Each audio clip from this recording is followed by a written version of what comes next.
నివారణ గోవింద గోవింద హరి గోవింద గోకుల నందన గోవింద గోవింద హరి గోవింద వెంకటరమణ గోవింద వజ్రముక్తధర గోవింద వరాహమూర్తి గోవింద గోపీజనలోల గోవింద గోవర్ధనోదర గోవింద దశరథ నందన గోవింద దశముఖమర్దన గోవింద పక్షివాహన గోవింద పాండవ ప్రియ గోవింద గోవింద హరి గోవింద గోకుల నందన గోవింద గోవింద హరి గోవింద వెంకటరమణ గోవింద మత్స్యకూర్మ గోవింద మధుసూదన హరి గోవింద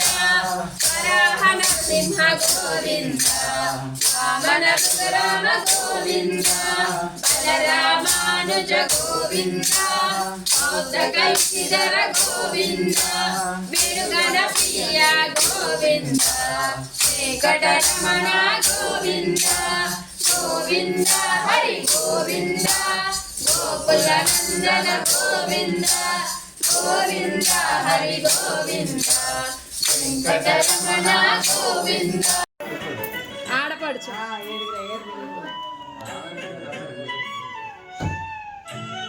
చెప్పుకునే భాగ్యం ఈ సప్తగి తీసిన సప్తవ్రతాల్లో మనకు దొరకడం నిజంగా మన అదృష్టం.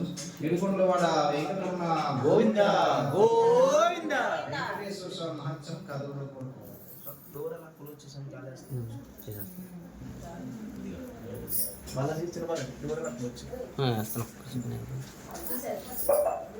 ఓం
కాంచనాద్రి తాంగ్రం శేషాద్రం నిత్యవాసం సహచరి రమాయ భూమి వైకుంఠనాథం సుబ్రహ్మణ్యం సురేశం సకల మునిగణధ్యేయ సన్మంతమూర్తిం సర్వశ్రేష్ఠ ప్రధానం విష్ణు మార్చుదాం.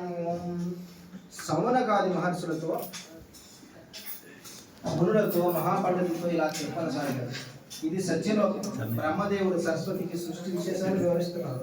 అక్కడ ఆయన మానసపుత్రుడు నారదుడు వచ్చి వారికి నమస్కరించాడు. బ్రహ్మదేవుడు దీపించాడు. నారదుడు, తండ్రి వచ్చేది కలియుగం కదా, దేవతలు భూలోకంలో అడుగు పెట్టడానికే భయపడతారు. మరి అటువంటి ప్రజలు శ్రీమన్ నారాయణని ఏ విధంగా పూజ చేసుకునే అవకాశం ఏది అని ప్రశ్నించాడు. బ్రహ్మదేవుడు ఆ ప్రశ్నకు సమాధానం చెప్తూ, ఆయన ఈ ప్రశ్న లోక శ్రేయస్సును కోరే విధంగా ఉంది. భగవానుడు కరుణామైన తన బిడ్డలను ప్రజల్ని విడిచిపెట్టడు. ఏదో ఒక కారణం చేత కల్పించుకొని భూలోకంలో అవతరిస్తాడు, చూస్తున్నాడని చెప్పగా బ్రహ్మవాక్యం తప్పక జరుగుతుందని నారదుడు సంతుష్టుడైనాడు. కలియుగం మొదలైనది. కలిదోష నివారణ కోసం మహర్షులందరూ నైమిసారణ్యంలో సత్రయాగం చేయాలని సంకల్పించారు. అయితే ఆ యజ్ఞ